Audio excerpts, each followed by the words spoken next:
Hello, Aries, Sun, Moon Rising, and Venus signs. Kamusta po kayo? Sana po ay nasa mabuti kayong kalagayan.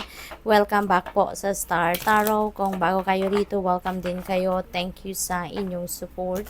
I truly appreciate it. God bless you all. Aries, paunang mensahe po ninyo ay Page of Pentacles. May swerte, no?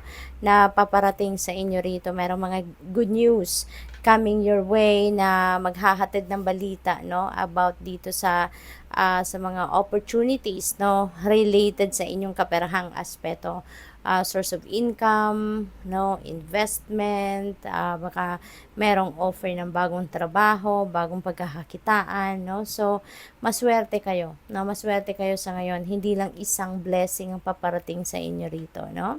So, good luck sa inyo dyan. We have 6 of Cups. Ayan, so this is homecoming, no. Dito kay 6 of Cups, merong ang tawag dito, merong uuwi, no, sa inyo.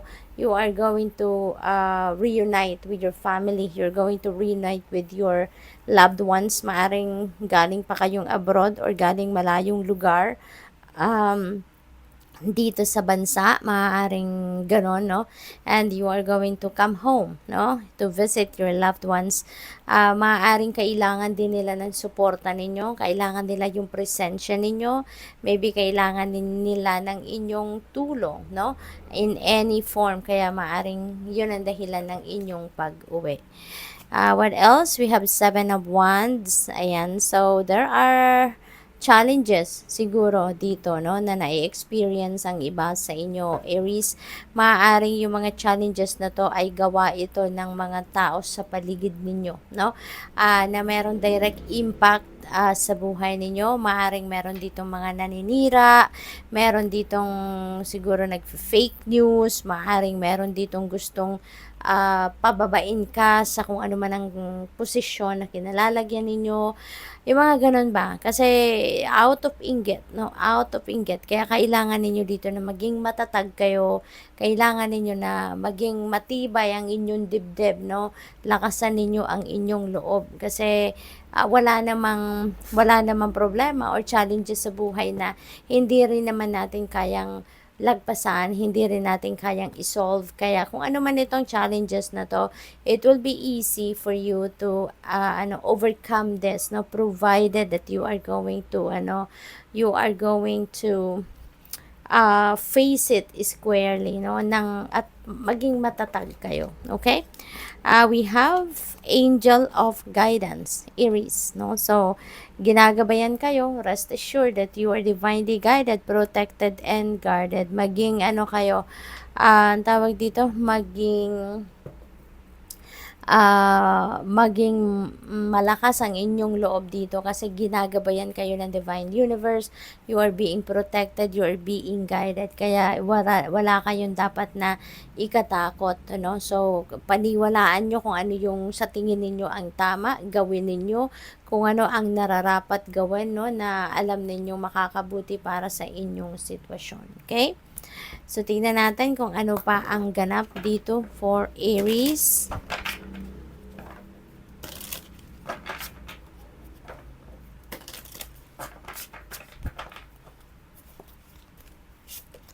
We have don't settle for less. Sabi dito, you are a child of the divine and you deserve to have your dreams come true, so don't give up. Okay? Kahit ano man ang inyong maging sitwasyon, no? Aries, huwag kayong susuko. Huwag kayong mag-settle for less, no? Kasi you deserve best.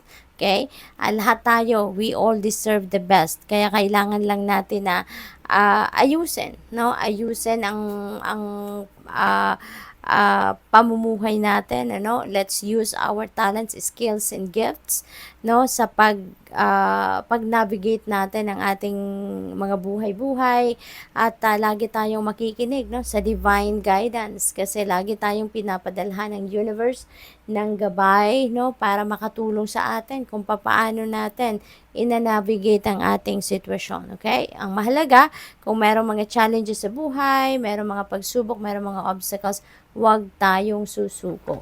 Okay? Aries, Dahil lahat may solusyon. Lahat ng problema may solusyon.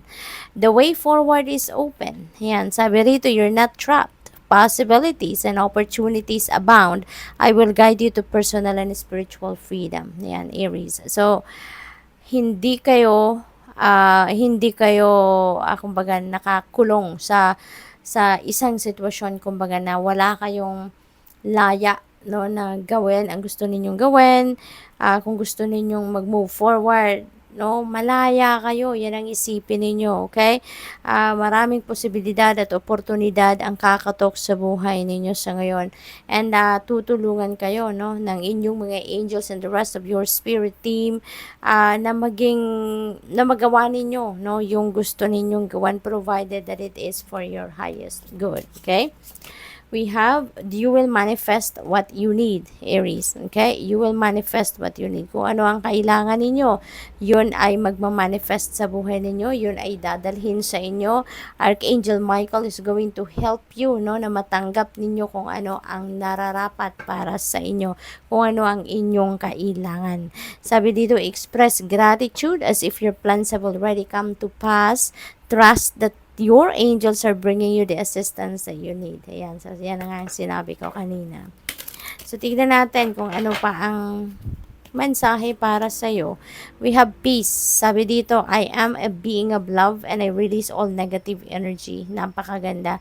Kasi kapag ganon, no, wala kayong negative thoughts, feelings, emotions, or any negativity sa inyong damdamin, sa inyong isipan, rest assured that you are going to attract good things. You are going to attract positive energies and positive situation, and therefore, no, you will be feeling peace. Courage. I find the inner strength to face fear with confidence. Ayan. So, yun talagang kailangan ninyo sa ngayon, Aries, no?